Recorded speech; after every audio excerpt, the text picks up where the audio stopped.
नमस्कार विद्यार्थी मित्रांनो, मी प्राध्यापिका संगीता पाडवी, मानसशास्त्र विभाग KTHM कॉलेज नाशिक. विद्यार्थी मित्रांनो, आपण FYBA वर्गातील प्रकरण दुसरे बोधात्मक प्रक्रिया वेदन, अवधान आणि संवेदन हे अभ्यासत आहोत. यामध्ये आज आपण जो टॉपिक अभ्यासणार आहोत तो म्हणजे संवेदन, संवेदनाची व्याख्या आणि संवेदनाचे स्वरूप. चला तर मग बघूया संवेदन म्हणजे नेमके काय. तर संवेदन यालाच इंग्रजीमध्ये परसेप्शन असे म्हटले जाते. तर आपण आज या टॉपिकमध्ये संवेदन म्हणजे काय, संवेदनाच्या विविध व्याख्या आणि संवेदनाचे स्वरूप हे सविस्तरपणे पाहणार आहोत. सुरुवातीला पाहूया संवेदन म्हणजे नेमके काय. तर वेदन झाल्याशिवाय अवधान हे दिले जात नाही आणि अवधान दिल्याशिवाय संवेदन घडून येत नाही. आपल्या आजूबाजूला सभोवताली असलेल्या अनेक वस्तू तसेच व्यक्तींचे आपल्याला सतत वेदन होत असते.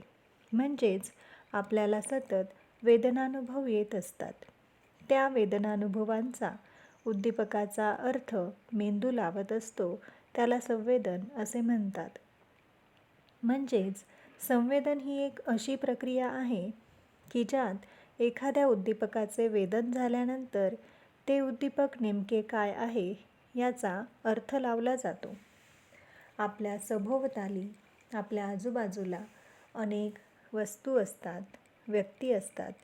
त्यापासून आपल्याला दृश्य, श्राव्य, गंध, रुची, स्पर्श अशी विविध वस्तू किंवा व्यक्तींची वेदने होत असतात.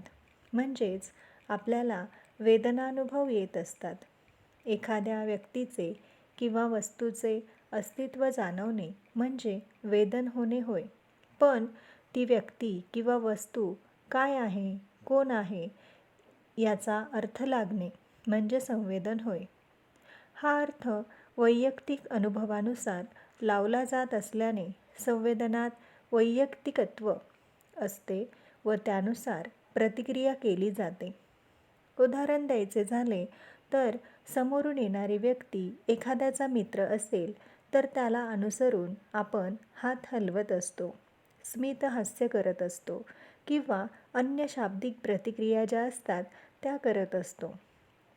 पण दुसऱ्या एखाद्याचे त्या व्यक्तीशी पटत नसल्यास तिच्या या समोरून येणाऱ्या व्यक्तीला भिन्न प्रतिक्रिया होत असतात.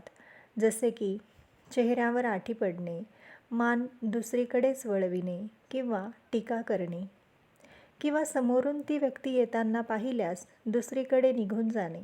म्हणजेच दर्शन त्याप्रमाणे वर्तन किंवा प्रत्यय तशी प्रतिक्रिया या होत असतात.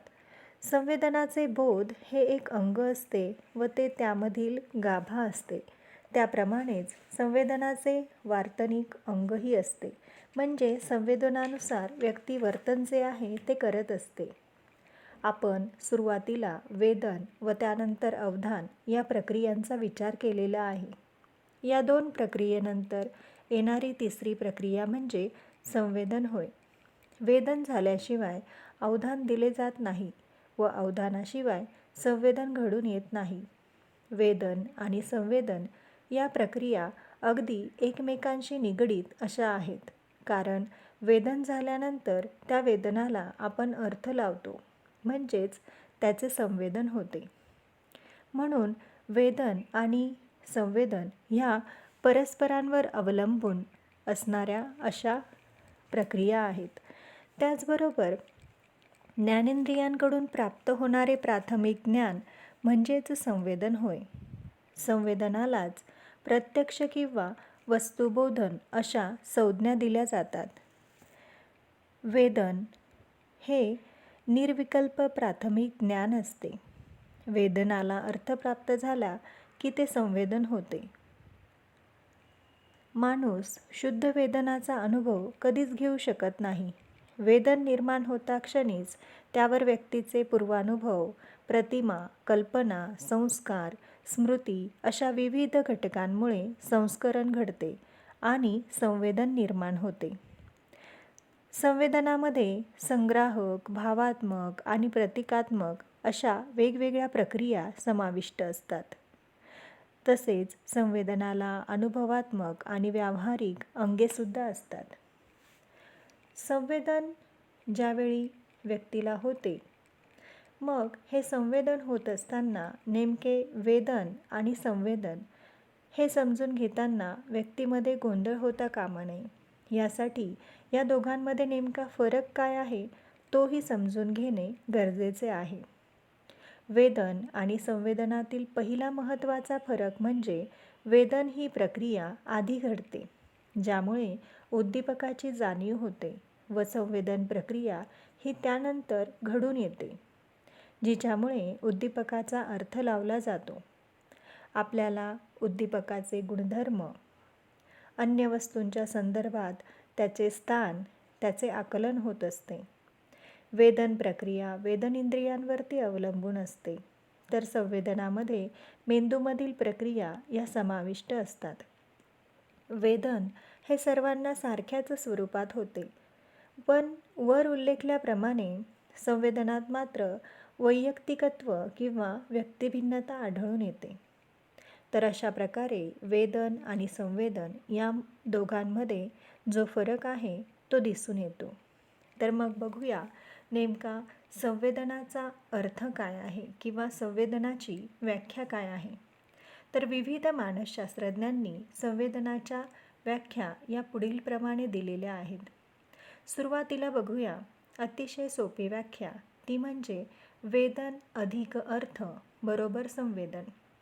म्हणजेच आपल्याला आपल्या पंच ज्ञानेंद्रियांद्वारे किंवा वेदन इंद्रियांद्वारे वेगवेगळ्या वेदनांचा अर्थ जो आहे तो प्राप्त होत असतो. म्हणजेच दृष्टीवेदनांमुळे आपल्याला आजूबाजूच्या गोष्टी, परिसरातील गोष्टी ज्या आहेत त्या दिसत असतात. श्राव्य इंद्रियांमुळे आपल्याला विविध गोष्टी ऐकायला येत असतात. म्हणजे पाहणे, दिसणे, ऐकू येणे हे काय झाले वेदन. यांना योग्य असा आपण अर्थ लावत असतो. त्यावेळी वेदनेला अर्थ प्राप्त होणे म्हणजेच संवेदन होय, अशी संवेदनाची छोटी व्याख्या जी आहे ती केली जाते. यानंतर वुडवर्थ यांनी असे सांगितले आहे की सांकेतिक खुणांच्या अर्थाने आकलन होणे म्हणजे संवेदन होय.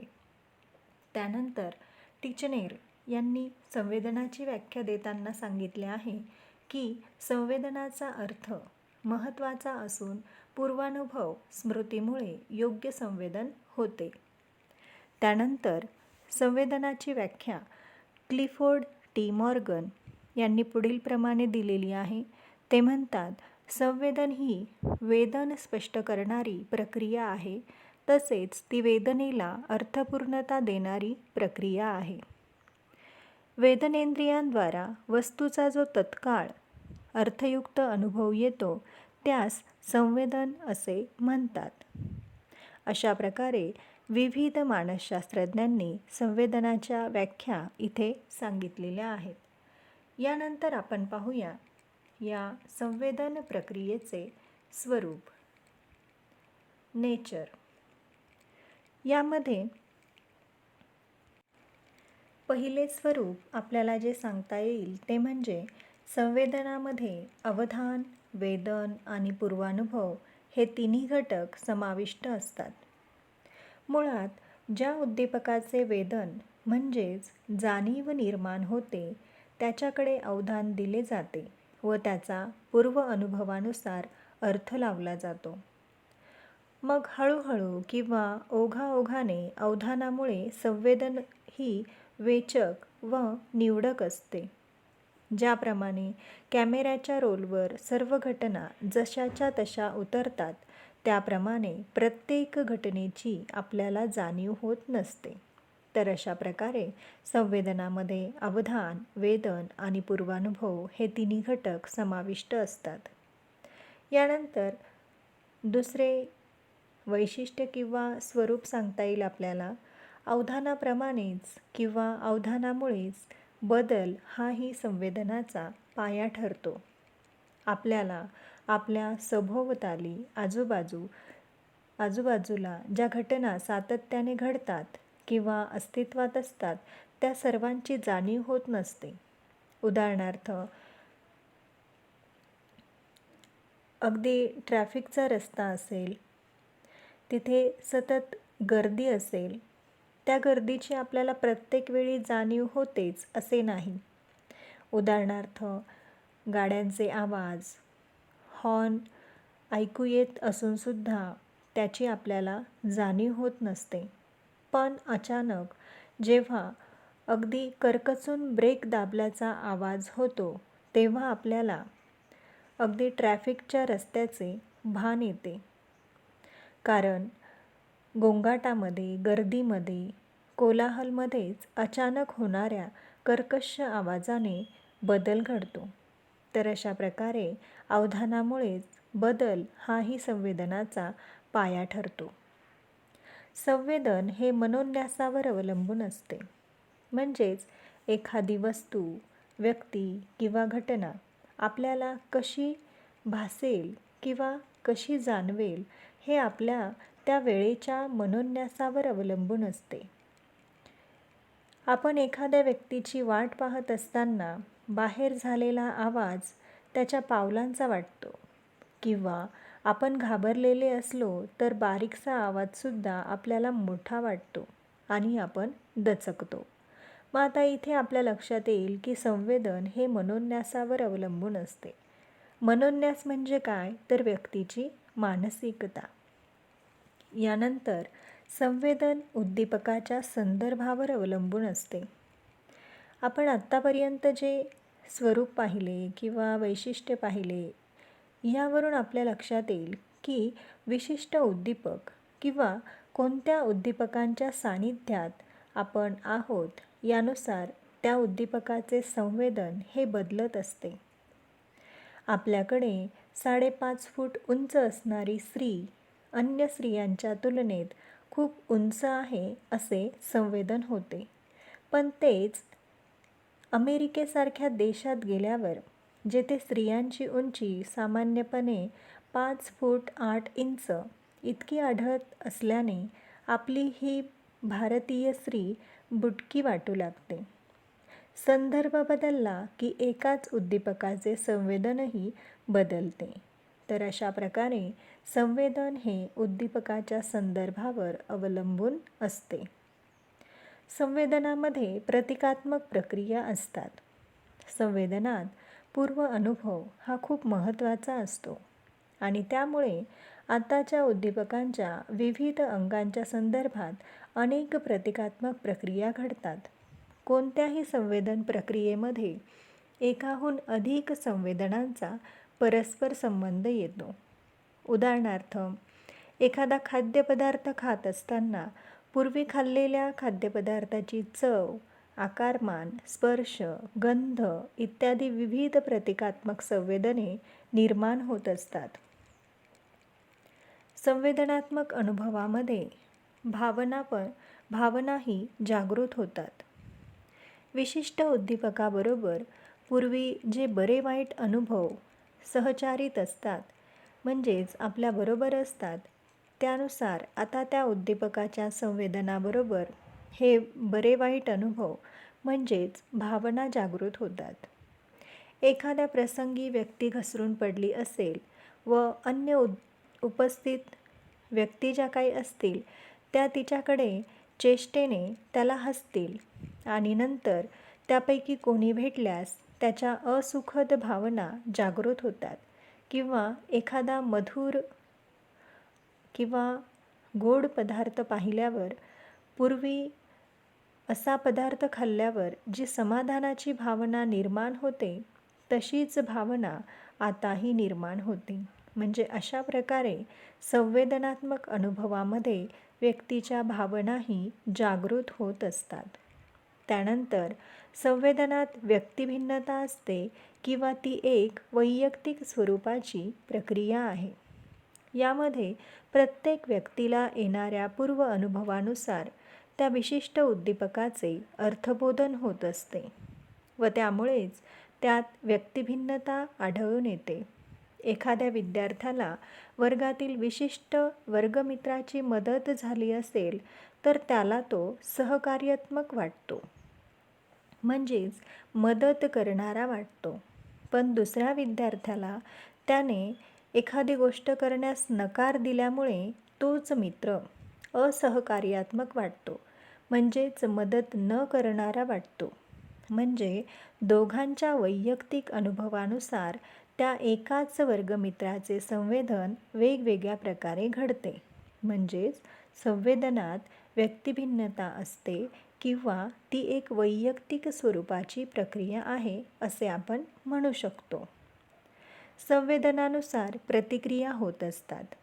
यामध्ये आपण आत्ता हे जे उदाहरण पाहिले त्यानुसार विचार करायचा झाला तर ज्या मित्राला विशिष्ट वर्गमित्र सहकार्यात्मक वाटतो, जे मदत करणारा वाटतो, त्याचे सातत्याने तो कौतुक करतो. तर ज्याला तो वर्गमित्र मदत न करणारा वाटतो तो त्याला सतत नावे ठेवतो. दोघांच्याही या वर्गमित्राविषयीच्या प्रतिक्रिया त्यांच्या विशिष्ट पूर्व अनुभवानुसार वेगवेगळ्या ठरत असतात. म्हणजे अशा प्रकारे संवेदनानुसार प्रतिक्रिया या होत असतात. तर अशा प्रकारे इथे आपल्याला संवेदनाचे हे जे स्वरूप आहे ते सविस्तरपणे सांगता येईल. तर अशा प्रकारे आज आपण या टॉपिकमध्ये संवेदन म्हणजे काय, संवेदनाच्या विविध मानसशास्त्रज्ञांनी सांगितलेल्या व्याख्या आणि संवेदनाचे जे स्वरूप आहे ते अभ्यासलेले आहे. धन्यवाद. थँक्यू.